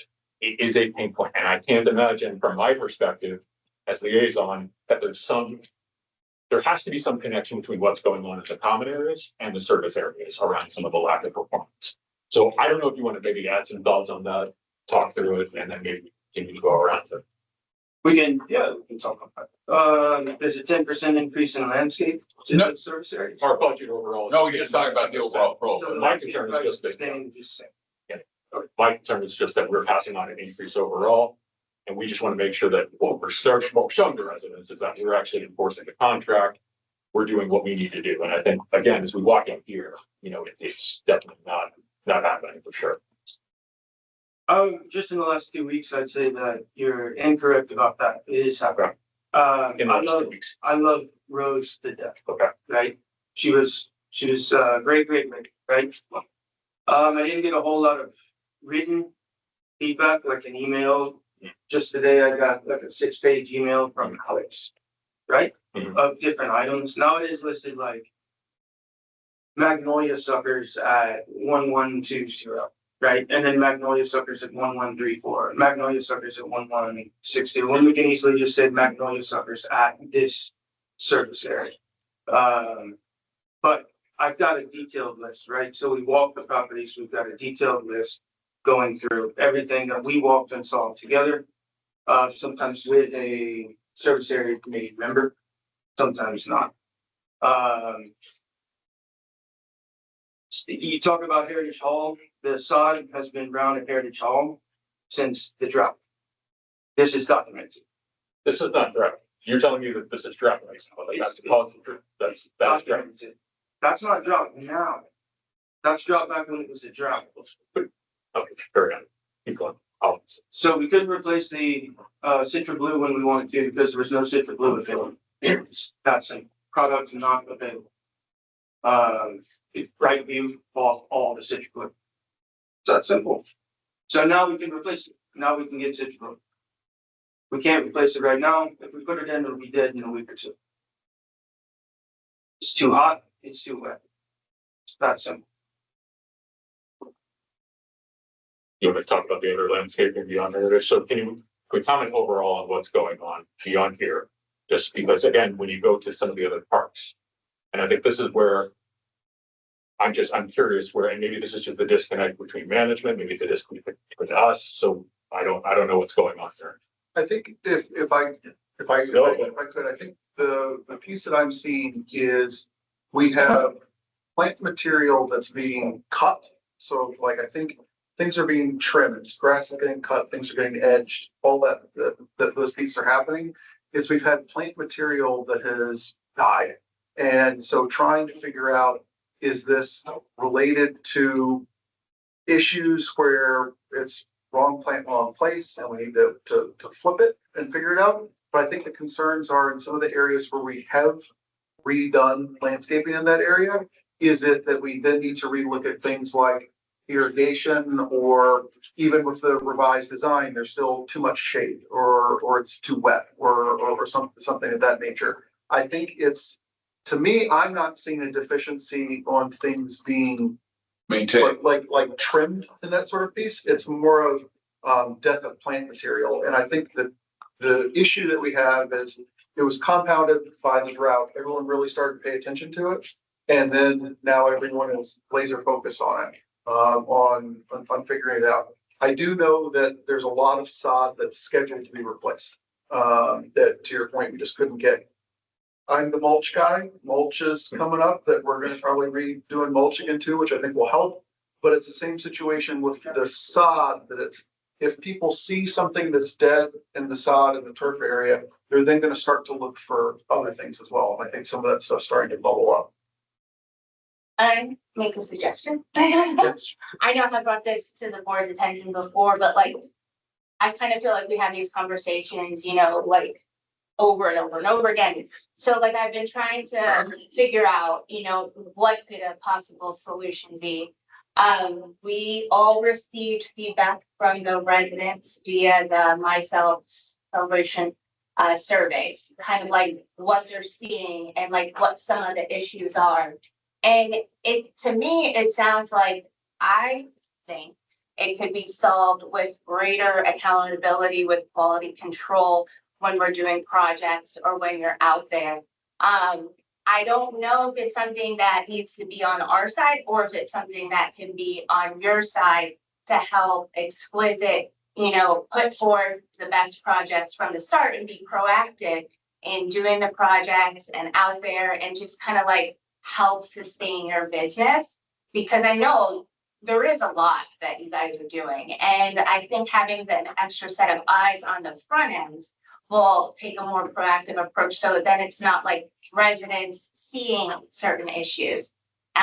So I think an additional quality control person, I think will go a long way. And then the other thought would be having an additional irrigation person. I think both those changes we would benefit from as a community, and so would Exquisite. And I know that you guys do like different types of marketing, but I feel like if you look, I mean, I don't want to tell you how to do your business or books, but it's just like suggestions that I'm thinking of, because I've kind of like looked through a lot of this stuff. And I think the word of mouth marketing, by like making those types of changes, showing that you're invested in the community, I think that's the best type of marketing Exquisite could have as well. So that's my thought on it all.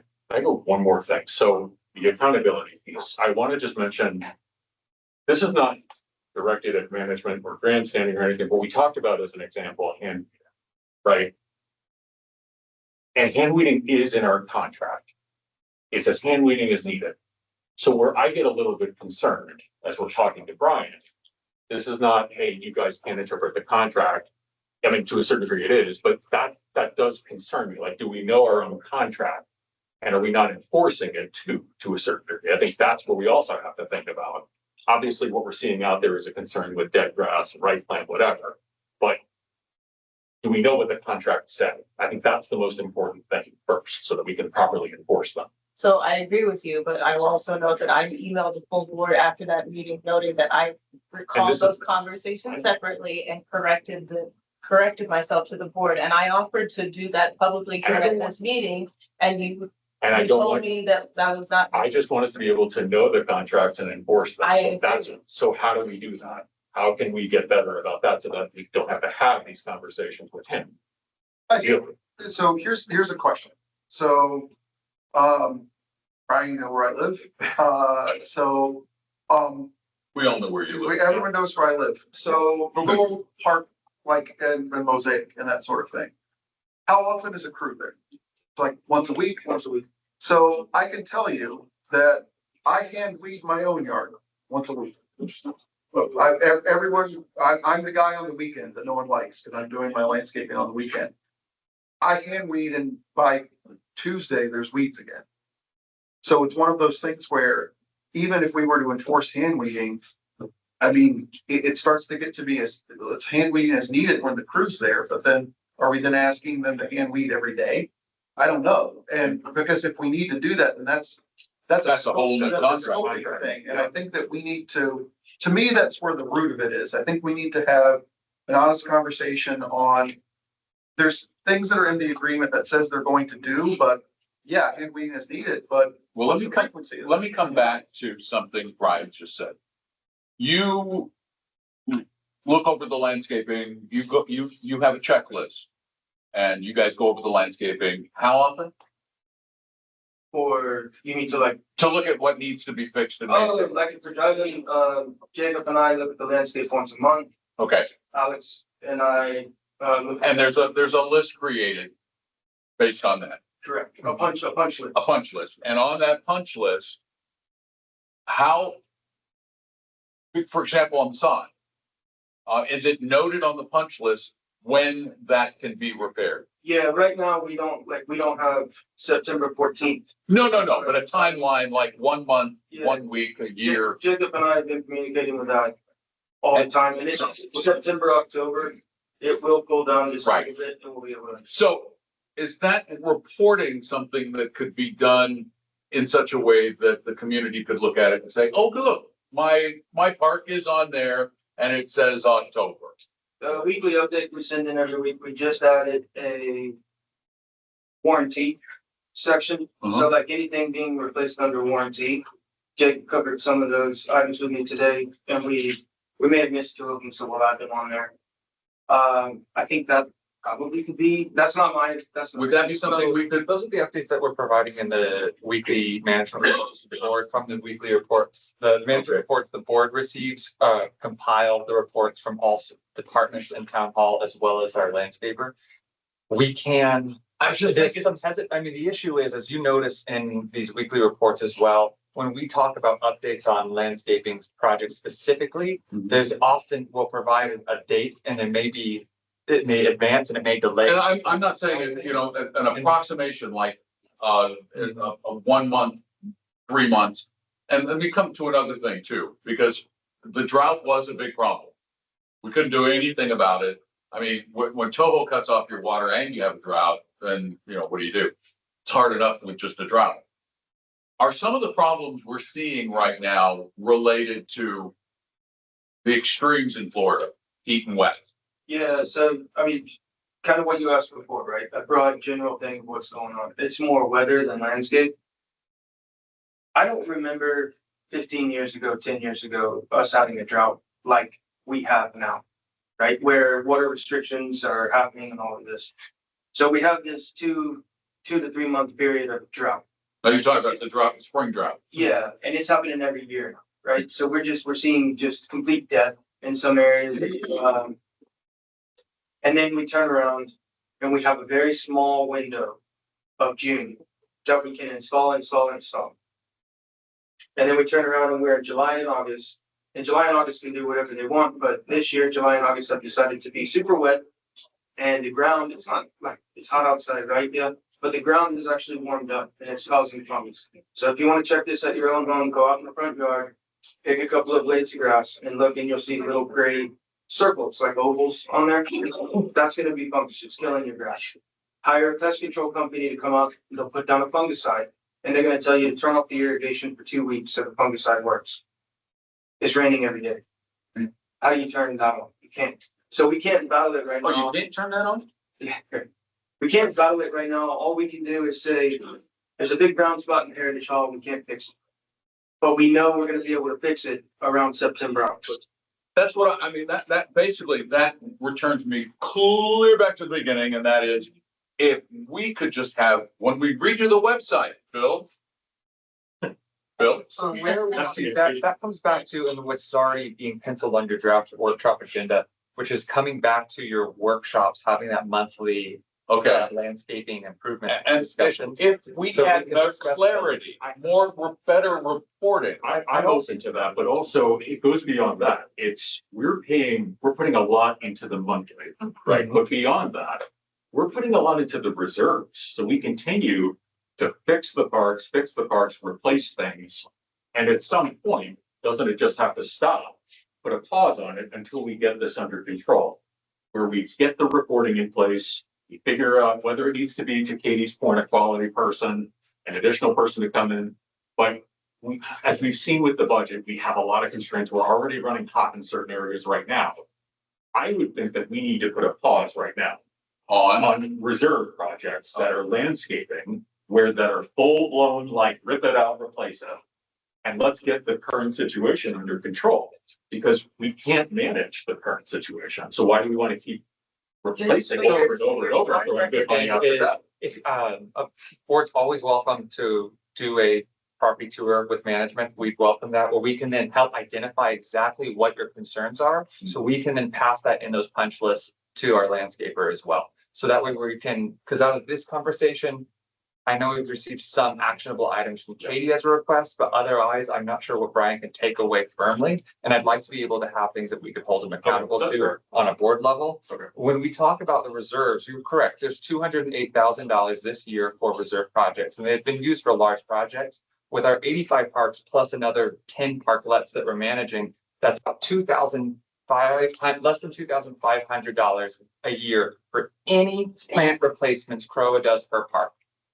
We just used, nearly half of that on one park, and that wasn't due to anything with a landscaper. That landscaping had never been provided under the tree canopy of the Long Meadow Playground. So when you take that, now we have $1,000 per park in a year, less than $100 a month to replace any tree, any plant, anything that dies from maturity, and we're reaching. Yeah, I think it's a mistake to make a knee-jerk decision to, because it really isn't, it feels like a lot because we did a big project or two big projects in the last 2 years between Hippodrome and Long Meadow. But we're really doing generally very small replacements of dead plant material. There's an additional amount of My Celebration Go-Go tickets that are scheduled for Exquisite, our landscaper, that are currently on hold as they're requiring replacement items through that. We've actually had that drafted to go on your workshop. That's the item on your next workshop packet, is to kind of that schedule of projects, pausing projects and to use some of those reserve funds to address the Go-Go tickets, which is in essence, the community concerns. So where I want to get to, and thank you, this goes back to the reserves. Are we accelerating reserves so rapidly are we tracking that right now over the last couple of years concurrent with the landscaping contract? Are we just leading things? So I think there's a two-pronged issue here. One, in your operating budget, before this year, you didn't have any landscaping not in contract in your budget. There's $20,000 in there this year, but $20,000 does not go a long way when you have 83 active passive parks plus the parklets. We have money in there for mulch now, and we had $90,000 in there in 2024, but there was not a lot in there previously. So we've been tapping reserves to do those small replacements. Yeah. So you're borrowing from Peter to play Paul. So it's really trying to strike a balance between using the reserve for those larger projects like Hippodrome, Long Meadow, even these large sod replacements, because those are a completely separate item from landscape replacements, and accurately funding your operating account. So when a bush dies, when a tree needs to be trimmed, when plants die because they were eaten by the deer after we Yeah. After being planted, we can replace them and not ping your reserve account. I guess back to your point. I do think more, whether it's reporting, but something that's also not going to inundate you all to the point. Yeah, rather than it continually come back to complaints and that there, if we could find a better way, and I've always hated our website. I hate it. We're working on it. I know, but if there was a way to get those answers, to just do it, incorporate AI into it, where they can look and go, oh, look, it's on the landscape list to be done over the next quarter.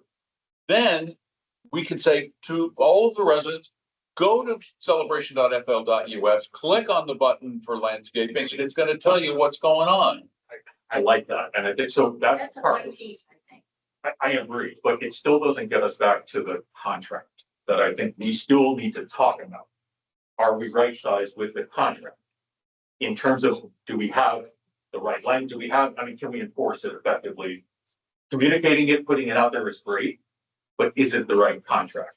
So I think there's been a change in expectation over the years in terms of what the contract requires of the landscaper versus what the residents expect. To Eric's point, they're touching the parks about once a week, each park once a week. And I can weed on Monday, but by Thursday, I'm gonna have weeds in that park. So you go there. Particularly in July and August. You go there on Saturday and you're like, well, what's happening? Nobody's touched this park this week. So Yes, sir. What would you recommend? You guys are out in the field, right? I like Katie's idea, right? I can designate one of my employees or bring on a quality control expert, quality control individual, whatever you want to call it, right? I have one hang up on this, right? So in the past, when we recommended anything to do with a tree, our experience, our qualifications have come into question. If I provide a quality control person that is an exquisite lawn care employee, will that just be a moot point? Will they say everything is going great over here? No, you're an employee of exquisite, we can't trust you. So you see what I'm saying? So does this? I think personally, from a resident's perspective, right? I'm struggling with like I'm seeing these issues with the landscaping. I hear Exquisite is bringing on a quality control person to invest in the community, to make sure these projects are done properly on the front end, or just to like go around and however you see fit. I'm hearing that there's gonna be more eyes, more accountability in town, and and that it's on Exquisite side and not CROA side. Like that's even better to me. Like to me, that's like the best case scenario as a resident. So I can implement this Monday morning. Here's the deal.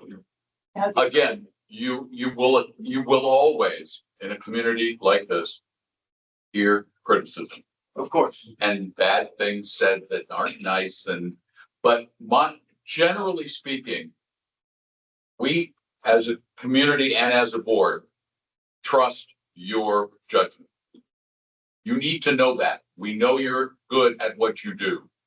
And I believe, I'm speaking for the board, generally, there will be a criticism once in a while, but generally speaking, we trust your judgment and we will trust the judgment of your quality control person. And I think to me, that's important.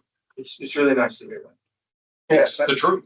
And I think for me, I think you're still gonna run into the tree issue. No one answered your question. Always. I think you're still gonna run into the tree issue, that there's always gonna be a question on that.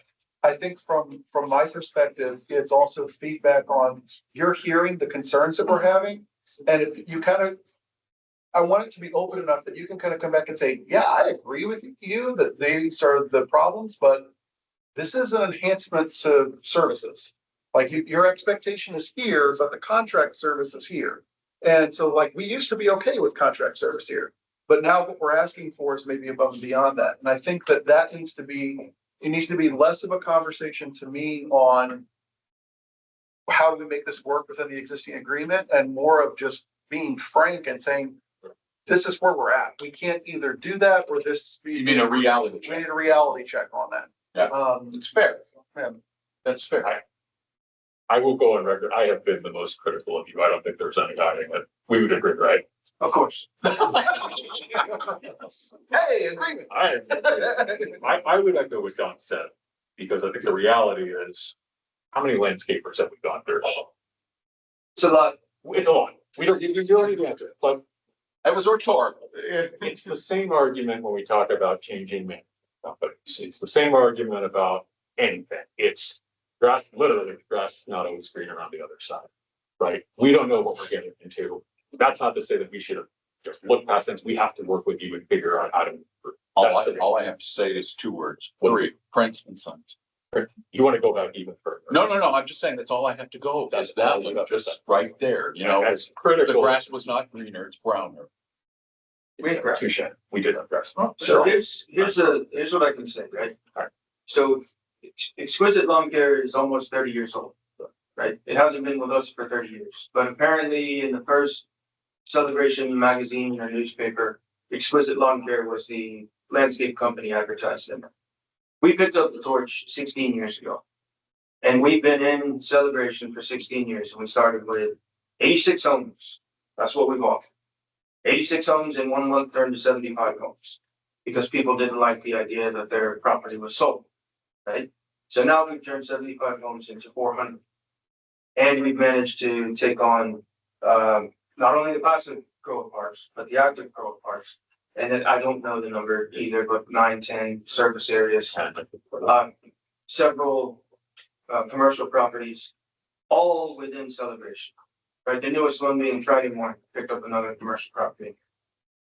I've been able to grow my staff to 40 individuals. I've been able to buy a mini skid steer to complete projects quicker. I've been able to this year purchase a front end loader so that we can actually move full pallets of mulch and sod to get them to properties quicker.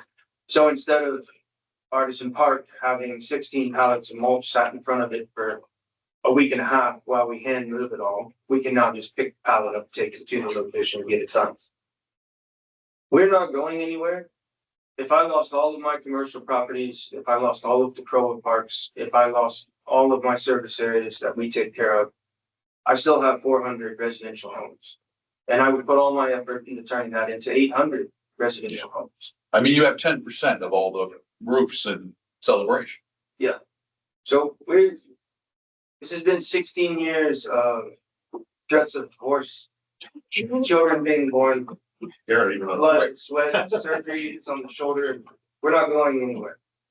And so I think that's the message. And I agree, right? We want to be able to work with you. And I think what we hear, and Katie, I think articulated it really well, we're hearing resident feedback.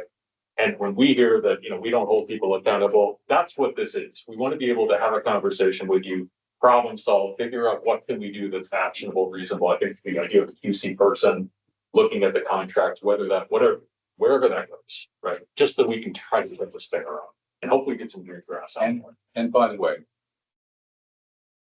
it's problems here and there, but in the grand scheme of things, if we're place looks good. Particularly considering how wet it's been or dry it's been. Yeah, I mean, I go around the main village and go, yeah, okay, I look at the grass here, it looks terrible. The grass in my backyard looks terrible. I think the problem though is, again, like we had several residents come up here in service areas. So like a lot of, and a lot of this really is the service areas are struggling. They really, really are. And I see you nodding again. Yeah. We have to figure out a way to write They've got, because they don't just pay into CROA. They're then paying on top of it for this stuff. That's the whole point of having the service area. This is not grand scaling. It's not any of that. We got to figure this out. That's all it is. so Spring Lake just gonna. Here's, I say you all. Nice thing. Yeah, it's 8 o'clock, yeah. Spring Lake, the Mr. Silva, Mr. Carlisle, who else? Mr. Coxmoney, Gary's here. Mr. Silva in particular. You were there when we started the contract, I think 5-6 years ago. We've gone back and forth over the years, and you've told me that you're horrible, that you're terrible, you don't know what you're doing, but you always ended it with, but you're the best we've ever had. And I want you to know that we're working on that. And in 2 months, I want you to say the same thing.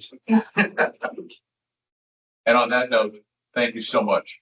Yeah, thank you for coming. Thank you for coming. Always, Listening to us. Yeah. It's a very, I'm very appreciative. I'll just also add from a management side for service areas related, especially when with this transition of service area department leadership, I was stepping in a lot deeper inside the service areas and with landscaping specifically. And I did realize that we could have done a better job in management holding up the contracts. And that's why we've changed what we've done, and we're going down on that and making sure that we are upholding the contracts in there, because we understand that people do not want their landscaping fees to go up because of ill performance in the past. So that's something outside of what we're discussing on CROA parts that we're looking at very closely. And how we're doing that is mainly through being specific, accurate, and measurable in what we're asking for. And then holding those for our next inspection to see if they were acted upon. Thank you. I'll say Jacob and Alex, they're dotting every I, they're crossing every T. And I'm not scared of it. I'm excited for it. Right? We want to do this. Thank you for coming out. Thank you. Thanks, Brian. All right, next up, management report. Hey, I know you guys always want me to breeze through it, but we've been really, really busy doing a whole lot of things. So I just need 2 minutes of time. And I'm gonna go through a You couple. have 2 minutes. You can have 3. Put the We can timer on. we give the residents. Okay, so some big items to notate here is that in the past month, messaging has been sent out announcing that Grand Manners has changed its name to Real Manage Elevated On-Site. So you're gonna be noticing some branding changes on all of our documents and board packets alike. This branding update is aligned with the national corporate team and will not result in any changes to the dedicated town hall team or the services to this community. Just a name change. And less than a name change you're seeing in your security. It's a horrible name. Our contract statement. We did not change the name. And we will hold our comments on what on that. It's a horrible name. The parks. Thank you for the feedback, guys. Thank you for the feedback. We'll take this under advisement. I don't mind it. I kind of like it. The Parks and Rec Department Summer Breakout Program was a large success this year, specifically to changes inside of our leadership within the Parks and Rec team and the Lifestyles team. This brought a lot of really good positive feedback, strong community engagement, and we saw very big successes in the revenue streams from that as well. But we'll have final numbers on when August numbers are complete. As we all just discussed, town halls moving forward, and we're wrapping up as far as town hall staff using some extra time to pull out any necessary assets from that building and moving them to other areas. We are really tight on storage. We were before, we're tighter now. So in other exciting news, we are expecting to break ground on a lakeside splash pad in just a couple of days. A wall's being built now on that, and so that's an exciting one. It's just a little behind where when we announced where the project is, and that was mainly due to multiple types of permits being required. And all that's moving through just fine, and that's why But once the one of the main permits that was needed was approved just a week ago, is when Splash Pads USA said, great, we're gonna mobilize and be on site in a week's time. Who's managing that project from Impact? Joe. Joe's coming. And are they still estimating mid-October or? Mid-November. Yeah, and their timeline is staying the same, it's just been the permits have delayed. Yeah, I get it, yeah. And with that, we ask for understanding and patience of the lakeside pool and playground patients, as this project will involve heavy machinery and demolition of a large portion of the former kiddie pool. And it is our intent that this project will not impact the operating hours of the pool. Do note this project, how it's signed, they can work over the weekends. They can start at 7 a.m. and go till 7 p.m. and they are working 11-hour shifts during this. How the project works is phased. There'll be a lot of work for a couple weeks, and then it'll be silent for a couple weeks as things cure, dry, more approvals go through, and then it'll pick back up. So if you ever see any dead sessions there for multiple weeks, it's all part of the processing into the plan. One last item is that the Master Plan Advisory Committee is reviewing the design firm RFP responses for a new multifunction court facility. While still in early phases, this facility is planned to be on the CROA Lot B between the dog park and the CDD building. These multifunction courts will be designed for multiple sports with a focus on pickleball, basketball, and flexible other uses. So What are they doing with this? At this moment, exactly? yes, right now they're reviewing the design firm RFP responses. Okay, so They're looking at a design RFP RFP. response. Okay. Just for the design plans. You'll have a presentation at your workshop in September for approval of the firm at the September meeting. Okay, so September we'll be discussing their recommendation on which design. For planning, yeah. Okay, cool. That's good stuff. Yeah, That is all good stuff. That's great stuff. I know you've said it several.